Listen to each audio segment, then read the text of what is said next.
Welcome to my channel అండి. పద్మజ పసుపులేటి.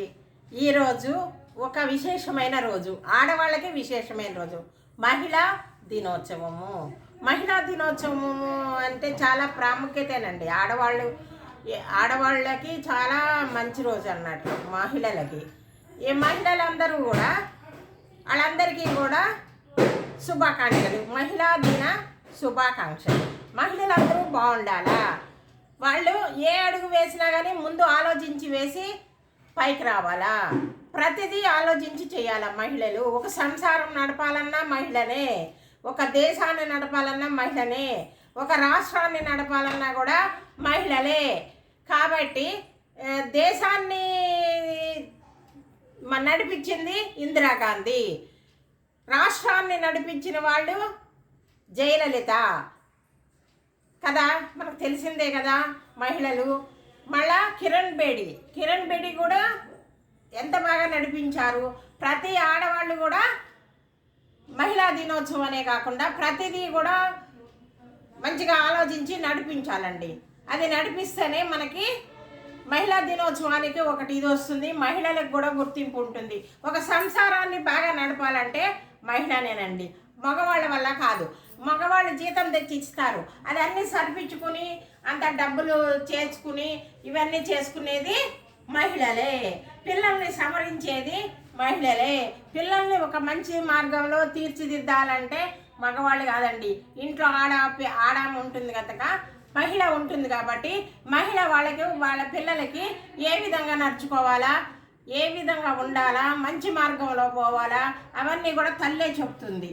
కాబట్టి మహిళలకి అది ఉండవలసిందేనండి, మహిళలకి ఉండవలసిందే. నేను కూడా చాలా చిన్న వయసులోనే మ్యారేజ్ అయ్యింది. ఇంటిని సమృద్ధిగా ముందుకు తీసుకురావటం, ఈయన తెచ్చిన జీతాన్ని అవి సరిపోకపోతే ఇంకా ఏదో మనం చేయగలిగినవి అవి చేసి అన్నీ చేసి మహిళ అన్నీ చేస్తుందండి. మహిళ అన్నీ చేస్తుంది. నేను కూడా చిన్నప్పుడు 7th క్లాస్ అప్పుడు పెళ్ళయింది కదా, మా బాబు పుట్టిన తర్వాత నేను మళ్ళీ చదువుకున్నానండి. 10th పాస్ అయ్యా. తర్వాత నేను ఇంకా జాబ్ చేయాలా, ఒక్కరి జీతము మేము చాలా మంది ఉన్నాం కాబట్టి సరిపోదు. అది నెల చివరి వస్తే మాత్రం సరిపోయేది కాదు. నెల చివర ఒక 50 రూపాయలు కూరగాయలకి మళ్ళీ ఎవరి దగ్గర తెచ్చుకోవాల్సి వచ్చేది. ఈ బాధలన్నిటికంటే కూడా మనం కూడా ఖాళీగా ఉండటం ఎందుకు. మా బాబు పుట్టిన తర్వాతే చదువుకున్నాను నేను. మా బాబు పుట్టిన తర్వాతే చదువుకుని 10th పాస్ అయ్యాను, ఇంటర్ పాస్ అయ్యాను. అంటే ఉద్యోగం కోసం అని కాదు, చదువు వాళ్ళకు అనిపించింది చదువుకున్నా.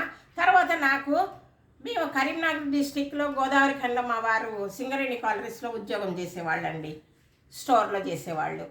అయితే మేము ఒకసారి సినిమాకి వెళ్తే సినిమాలో ఒక వాల్ పోస్టర్ వేశారు. ఏమని, మహిళలు 10th పాస్ అయిన వాళ్ళు పోలీస్ కానిస్టేబుల్గా, వైర్లెస్ ఆపరేటర్లుగా తీసుకుంటాం, 10th పాస్ అయితే చాలు అని వేశారు. వేస్తే నేను అది చూసి ఏమండి నేను 10th పాస్ అయ్యాను కదా, నాకు అప్లై చేయండి అని అన్నా. నీ మొక్క నువ్వు చేసావులే, ఇంట్లో చేసుకుంటే చాలు అని అన్నారు. లేదులేండి మనం వెళ్ళమో తర్వాత సంగతి, మీరైతే అప్లికేషన్ అయితే ఇచ్చిరండి అని చెప్పి మా వారి పోలీస్ స్టేషన్కి వెళ్ళాలంటే భయం. అప్పుడు సిఐ గారు, ప్రకాష్ రెడ్డి సిఐ గారు ఉన్నారు అప్పుడు. ఈయన వెళ్ళి వారికి ఇచ్చారన్నట్లు. ఇచ్చిన తర్వాత మళ్ళా నన్ను ఇంటర్వ్యూకి పిలిచారు. ఇంటర్వ్యూకి పిలిచిన తర్వాత ఎస్పీ గారు బలవంతర్ సింగ్ ఎస్పీ గారు అప్పుడు కరీంనగర్ 81లోనండి, ఇది 81లో బలవంతర్ సింగ్ ఆయన నన్ను ఇంటర్వ్యూ చేశారు. రిటర్న్ టెస్ట్ అవన్నీ పెట్టారు. నేనే పాస్ అయ్యాను ఫస్ట్. అయితే మీకు ఎందుకమ్మా, మీ వారు ఉద్యోగం చేస్తున్నారు కదా, నీకు జాబ్ ఎందుకని అన్నారు. నేను చెప్పాను అన్నట్లు, మా పెద్ద ఫ్యామిలీ అండి, నేను చేస్తే చన్నీళ్ళకి వేడి నీళ్ళకి తోడుగా ఉంటుంది. వైర్లెస్ ఆపరేటర్గా పోలీస్ డిపార్ట్మెంట్లో వైర్లెస్ ఆపరేటర్గా నేను అప్లై చేశాను అన్నట్లు. అప్పుడు ట్రైనింగ్ అనంతపురంలో ఉన్నింది. అనంతపురంలో ట్రైనింగ్ చేసి 9 months. మా బాబు 3 సంవత్సరాల వాడు అప్పుడు. ఇంట్లో మా అత్తయ్య వాళ్ళు, మా అబ్బా వాళ్ళు అందరూ ఉన్నారు. మా ఆడబిడ్డ ఉంది, మా చిన్న ఆడబిడ్డ, వాళ్ళే చూసుకున్నారు. 9 నెలలు అయిన తర్వాత నాకు పోస్టింగ్ గోదావరికనే. ఎందుకంటే అప్పుడు ఒక జీవో ఉన్నింది, ఏంటి, మన భర్త ఎక్కడ పనిచేస్తే భార్య అక్కడే ఉండాలని. మా వారు అక్కడ ఉద్యోగం చేస్తున్నారు కదా, అందుకని ఆ బేసిస్ మీద నాకు గోదావరిఖండ్లోనే ఇచ్చారు. గోదావరిఖండలోనే చేశాను. ఎక్కువ మొత్తం గోదావరిఖండే. నాకు ట్రాన్స్ఫర్ అనేది ఒక్కసారి ఊరికిన బేసి లాంగ్ స్టాండింగ్ మీద కరీంనగర్ ఒక 3 నెలలు పంపించారు, అంతేగాని నేను మొత్తం గోదావరిఖండలోనే చేశానండి. మొత్తం అంటే నేను జాబ్ మొత్తం చేయలేదండి, ఒక 15 సంవత్సరాల వరకు చేశాను జాబు. 15 ఇయర్స్ వరకు చేశాను. 15 ఇయర్స్ చేసిన తర్వాత ఇంకా చాలే చేయలే, ఇంకా ఎంత చేసినా కూడా అట్లనే ఉంటుంది అనే ఉద్దేశంతో నేనే ఉద్యోగం మానేశానండి. అయితే ఎస్పీ గారు కూడా అన్నారు, ఎందుకమ్మా అందరికి ఉద్యోగం దొరక బాధపడతా ఉంటే నువ్వు ఎందుకు ఉద్యోగం మానేస్తున్నావు, ఫ్యాన్ కింద కూర్చుని వైర్లెస్ చూసుకునేదానికి ఫోన్లో మాట్లాడటమే కదా, నీకేం కష్టం ఉంది అని అన్నారండి. సురేంద్రబాబు ఎస్పీ గారు, అప్పుడు సురేంద్రబాబు ఎస్పీ గారు అన్నట్లు. నేను అన్నట్లు నేను ఇంకా ఇల్లు ఇవి బయట చేయలేకపోయాను, చాలా కష్టమయ్యింది నాకు కూడా. కష్టమయ్యేపాటికల్లా సరే నేను చేయలేను సార్, నాకు కొంచెం పెన్షన్ వస్తే చాలని అన్నాను. అట్లా నాకు అప్పుడు మోకాళ్ళ నొప్పులు బాగా వచ్చినాయి. మోకాళ్ళ నొప్పులు వచ్చినందువల్ల చెప్పాను, ఇట్లా మోకాళ్ళ నొప్పులు వస్తున్నాయి, ఎక్కువసేపు నిలబడాలన్నా కూడా కష్టంగా ఉంది, వెన్నెముక కూడా నొప్పిగా ఉండింది అప్పుడు నాకు. కూర్చుని వెన్నెమ్మ నొప్పి వచ్చింది అన్నట్లు.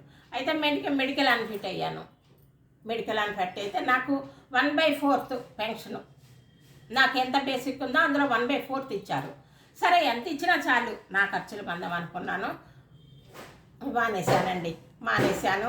అట్లా ఎందుకు చెప్తున్నానంటే ఇది ఉదాహరణగానే చెప్తున్నానండి. నేను ఇల్లు గడప దాటి వెళ్ళి ఎరగను, అలాంటి దాన్ని ఉద్యోగం చేశాను. గోదావరిఖండలో తెలిసి ఉంటుంది, పద్మక్కనే అంటారు నన్ను అందరు కూడా. గోదావరిఖండలో చేశాను.